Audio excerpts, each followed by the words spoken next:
last name on the list was Benjamin Cardozo. And President Hoover, who was a Republican, looked at the list, and so the Attorney General. It's a great list, but you have it upside down. I want to appoint Cardozo.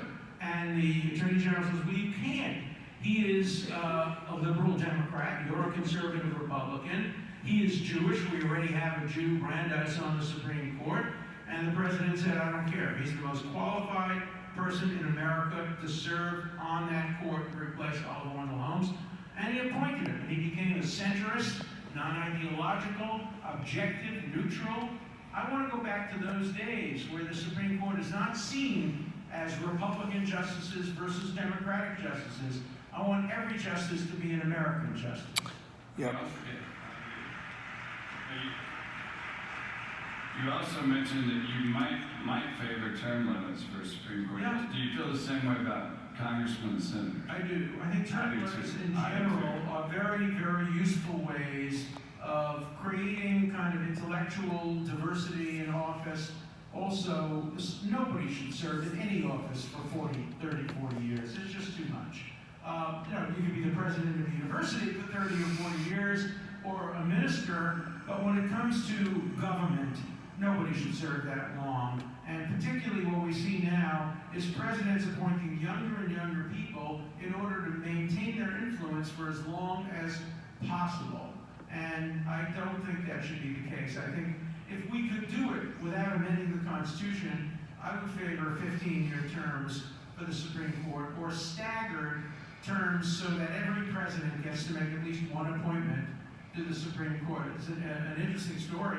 When Jimmy Carter was elected, he had a list, and according to at least Newsweek magazine, I was on the list of possibilities to be appointed. Carter never got to appoint a single justice to the Supreme Court. He's the only president in modern history who never got to appoint a single a justice. So there are a lot of things, but on balance, if you ask me, should we tinker with the Supreme Court, I would say no. If you're going to amend the Constitution already, then I would say term limits, but I wouldn't start by doing that. I think the Bill of Rights, particularly, should never be tinkered with. They are wonderful, wonderful documents of freedom and liberty. Everybody disagrees with some of them. Many liberals disagree with the Second Amendment on guns. Many conservatives disagree, say, with the Prohibition Against Self-Incrimination or separation of church and state. By the way, on separation of church and state, here's an issue. We may have some disagreement. I think the great reason why America is the most religious Western democracy in the world is because we have separation of church and state.